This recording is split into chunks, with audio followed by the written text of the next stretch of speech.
Bonjour les vidéastes entrepreneurs, ici Guillaume Gardès de vidastefreelance.fr.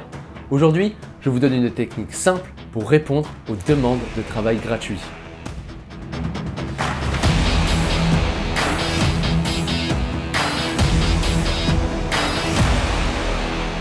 On a tous eu des demandes de travail gratuits. N'avez-vous jamais eu ce type de demande? Hey, est-ce que tu peux faire le montage de la vidéo pour l'anniversaire de Y? Ou alors le fameux argument de la visibilité. Si tu fais mon clip, tu vas être débordé de demandes. Le problème est qu'on a un temps de travail limité par jour et que si vous possédez votre propre business, ce type de projet ne paiera pas votre loyer. Alors, que devez-vous faire? Devez-vous refuser tout type de travail gratuit ou seulement certains? Est-ce parfois intéressant? Si oui, quand? Je vais vous donner une méthodologie que vous pouvez réappliquer et qui vous indiquera sans aucune faille quel travail gratuit est intéressant et lequel ne l'est pas. Mais avant de vous donner cette méthodologie, j'aimerais clarifier quelque chose. Le travail gratuit est-il vraiment gratuit? En réalité, non. Le travail gratuit a un coût. Pour le vidéaste, premièrement, car là où celui-ci aurait pu prendre un projet payant ou prospecter afin de trouver un projet payant, il se retrouve à effectuer une grosse somme de travail gratuitement. Donc le coût du travail gratuit pour le vidéaste est la somme qu'il aurait pu avoir s'il avait travaillé à son taux normal. Mais le travail gratuit a aussi un coût pour le demandeur, celui de la garantie du travail effectué. Je m'explique. Imaginez que vous réalisiez une vidéo de mariage gratuitement pour l'ami d'un ami. Mais 2 semaines avant ce mariage, vous recevez un appel qui vous dit « Bonjour monsieur, nous avons besoin d'un vidéaste de mariage pour dans 2 semaines et nous voulons X, Y, Z et avons un budget de 2000 €.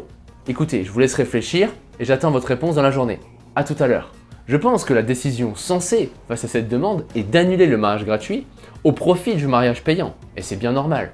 C'est cette garantie que perd le client lorsque celui-ci vous demande de travailler gratuitement, et cette garantie peut coûter bien plus que le prix de votre prestation. Ces 2 éléments montrent que le travail gratuit n'est pas gratuit, il a un coût et il peut être élevé.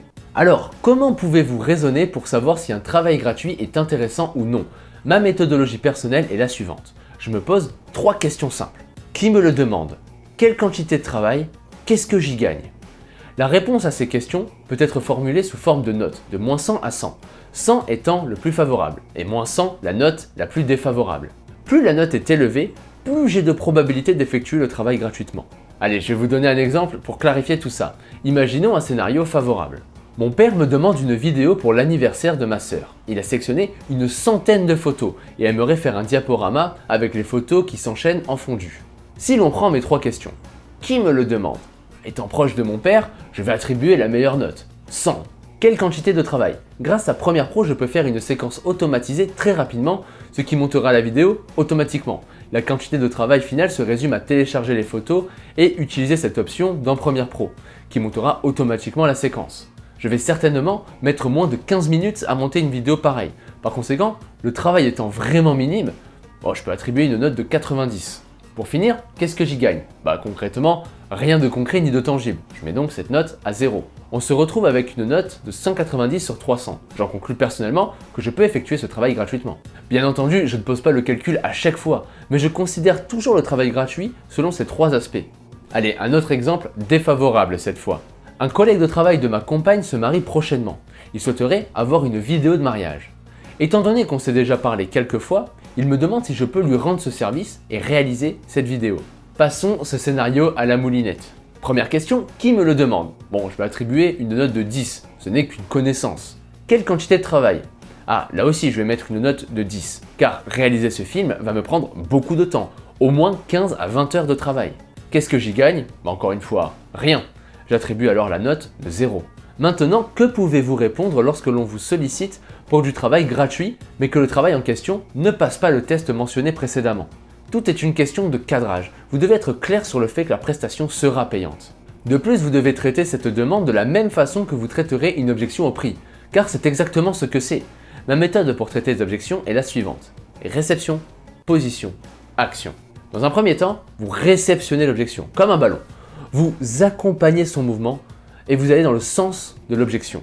Dans un second temps, vous recontextualisez et dans un troisième temps, vous renvoyez le ballon de manière sympathique. Alors, qu'est-ce que ça donne dans ce cas? Ce projet a l'air d'être super, tu as eu une très bonne idée. Je pense être très qualifié pour le mener à bien, car c'est pile dans mes cordes. J'ai déjà réalisé une dizaine de projets similaires. Je suis content que tu aies pensé à moi. Je te fais parvenir dans la semaine tous les détails de la prestation et mon tarif. Maintenant que vous avez parfaitement cadré le fait que votre prestation est payante, ce serait bizarre pour la personne en face de vous demander clairement et explicitement de travailler gratuitement. Mais bon, imaginons, si la personne vous rétorque quelque chose comme « Ah, je pensais que tu m'aurais fait la prestation gratuitement », vous pouvez répondre « Malheureusement, mon temps est précieux et je suis assez occupé. J'aimerais pouvoir te rendre ce service, mais c'est beaucoup de travail et je suis dans l'incapacité d'accorder autant de temps non rémunéré. Souhaites-tu quand même que je te fasse parvenir les détails de ma prestation ainsi que mon tarif ?» Bon, dans ce cas-là, probablement que la personne ne donnera aucune suite.